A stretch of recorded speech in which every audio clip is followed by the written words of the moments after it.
정의롭고 품격 있고 합리적인 중도 개혁 보수를 지향하는 방송 뉴스엔진 정답은 없다. 저는 진행자 김혜승입니다. 오늘도 여러분들 기대 많이 하고 계시네요. 네. 방송 시작 전부터 점심은 언제 드시냐?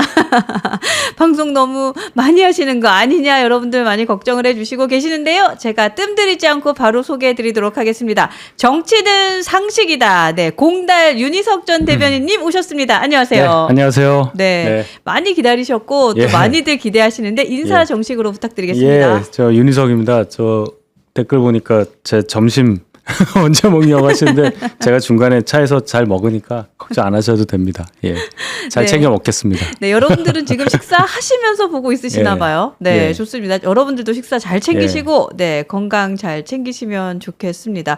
저희가 지난주부터 이제 정치는 상식이다 이렇게 코너명을 정했는데 그러고 나니까 와 진짜 상식적인 상황이 계속해서 그리운 요즘인 것 같습니다. 뭐 지난주 사실 주말 사이 있었던 일들도 참 많았는데 일단 대통령이 구속이 되셨고 현직 대통령이 구속이 되셨고 또 이것을 결정한 법원에는 뭐 폭동과 같은 난입 사건이 있었고 지금 정치적으로 상식적이지 않은 상황에 대해서 먼저 의견을 좀 여쭈고 싶어요. 요새는 뭐 모든 게 다 사상 최초예요. 우리가 경험하지 못했던 일들이 처음으로 생기다 보니까 뭐 감정이 참 복잡합니다. 윤석열 대통령 관련해서도 결론적으로 현직 대통령 신분을 유지한 채로 구속이 됐다. 이제 체포에 의해서 구속이 됐다. 이 상황을 아무리 윤 대통령한테 반대하는 분들이 하더라도 결코 좋은 뉴스는 아닐 겁니다. 그렇죠. 예, 대통령이라는 존재가 가지는 의미가 우리 국민 모두에게 다 각별하기 때문에 대단히 불행한 상황이 지금 벌어지고 있고 두 번째는 그날 이제 이후죠. 그날 발부가 된 그 새벽에 있었던 그 상황은 우리나라에서 이런 일이 있을 수 있는가 하는 그런 생각까지 들 정도로 정말 충격적이었어요. 저는 그날 구속영장 발부 여부를 보기 위해서 밤을 샜거든요. 그래서 쭉 이렇게 TV를 보고 있는데 구속영장 발부 뉴스 나오고 조금 있다가 그 장면이 나오더란 말이에요. 그 습격하는 장면이. 화면도 막 중간 끊기고 제일 그랬던 것은 상황이 위급하구나 하고 느꼈던 건 리포트를 하던 기자가 자기 지금 취재하는 걸 방해한다는 거예요. 거기 사람들이. 그래서 잠깐 끊고 나중에 딴 데 가서 하고 이러더라고요. 그래서 아니 뭐 어떻게 이런 일이 있나. 이 정도로 우리 사회 갈등의 폭이 넓고 깊이가 깊구나. 그래서 참 앞으로 할 일이 많다 하는 걸 느꼈습니다. 그 많은 분들이 넷플릭스나 영화의 한 장면인 줄 알았다. 이런 생각을 하셨고 사실은 현직 대통령의 구속만큼이나 좀 충격적이었다는 의견도 정말 많더라고요. 그렇죠. 네, 말씀하신 것처럼 정말 우리 윤희석 전 대변인님과 같은 올바른 정치인분들이 하실 일이 너무너무 많다라는 생각하게 됩니다. 어쨌든 이렇게 정치가 상식적이지 않은 상황인데 대통령의 구속은 진행이 됐고요. 구속된 이후 대통령은 계속해서 조사를 거부하고 있습니다. 또 조사를 하기 위해서 공수처는 구인 조치를 하고 있는데 뭐 서면 조사는 안 하겠다라고 입장을 발표했고요. 또 편지 수발신도 금지하겠다라는 조치가 있습니다. 뭐 이러한 상황들을 보면서 대통령과 공수처에 대해서도 의견이 궁금합니다. 저는 공수처가 굉장히 무리한 일을 하고 있다고 생각합니다. 윤 대통령이 공수처에 대해서 갖고 있는 생각을 우리는 알고 있어요. 공수처가 내란죄 관련한 수사권이 전혀 없는 상태. 또 대통령은 어떤 죄로도 기소할 수 없어요. 권한이 없습니다. 그런 조직이 영장을 청구해서 발부받아서 집행까지 했잖아요. 그리고 그러면 이제 윤석열 대통령은 공수처에서 본인에게 집행하는 모든 뭐 수사라든지 일련의 사법 절차는 내가 받을 수 없다라는 메시지를 계속 발산을 했었습니다. 사실 일괄적이죠. 그렇죠. 그러니까 윤 대통령의 조사에 응할 이유가 없는 거예요. 우리는 그걸 이제 안단 말이에요. 아는데도 공수처가 그럼 왜 이렇게 무리하게 하느냐. 가족 면회까지 금지시키고 강제로 구인하려고 그래서 어제는. 그러니까 지금 방에 계신 그 독거방에 계신 윤 대통령을 끌어낸다는 얘기죠, 결론은. 그럼 물리력을 행사하려다가 어제 9시에 인권 조항을 들어서 더 이상 안 한다 이렇게 됐는데 자, 서신도 왔다 갔다 못하게 한다. 이제 편지 못 쓰고 편지 못 받는다 이 얘기잖아요. 그러니까 고립시키겠다 이런 느낌이죠. 공수처 이제 며칠 안 남았어요. 윤 대통령에 대해서 수사할 수 있는 기한이 한 6일 정도 남았을 겁니다.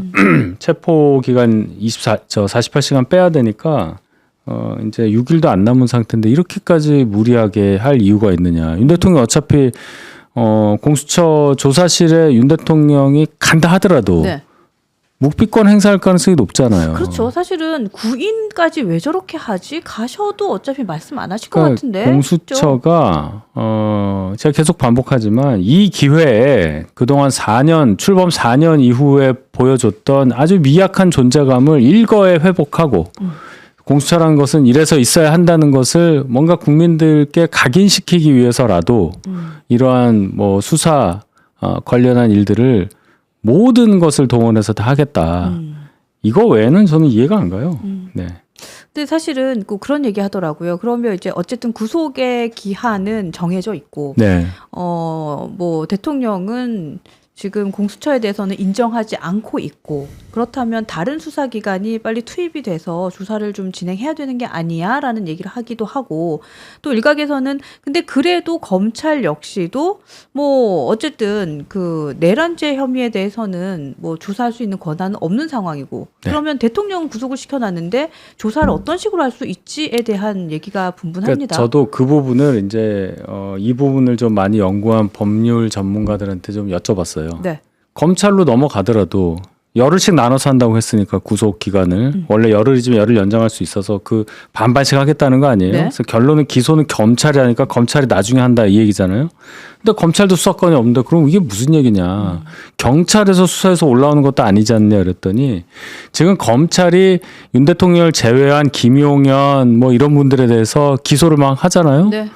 그거는 어떻게 된 거냐 봤더니 이 검찰과 공수처의 수사권 분류가 좀 다르대요. 그러니까 경찰 관련 범죄를 검찰이 수사할 수 있는 거예요. 공수처는 그게 없어요. 아. 그래서 조지호 경찰청장이라든지 이런 분에 대한 수사를 하면서 관련 범죄로 김용현 전 장관에 대한 수사를 할 수 있는 거예요. 그건 이제 법원에서 인정을 받았어요. 네. 그래서 영장이 청구가 그러니까 되고 공범 처리가 되어 있습니다. 예, 이렇게 가니까 네. 윤 대통령에 대해서 그렇게 한다는 거예요. 아, 그러면. 네. 그러니까 검찰에서는 어느 정도 수사권이 있다라고 말할 수 있는 여지가 생기는 거죠.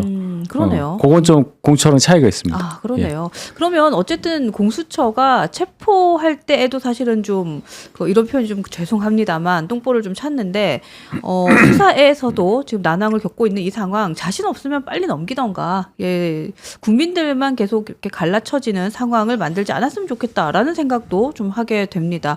오늘 오후 2시부터는 이제 헌법재판소 탄핵 심판 제3차 변론이 진행될 예정인데 대통령이 여기에는 참석을 한다고 합니다.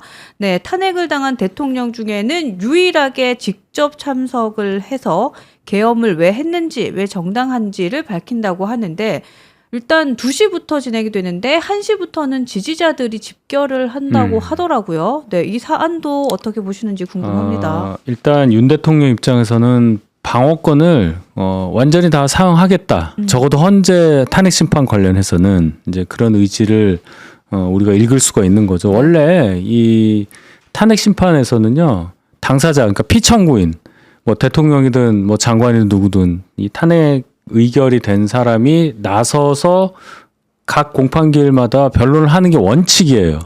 지금까지는 이제 다른 뭐 노무현 전 대통령이나 박근혜 전 대통령은 안 했죠, 그거를. 네, 네. 그러면 처음에는 첫날은 그게 취소가 못 해요.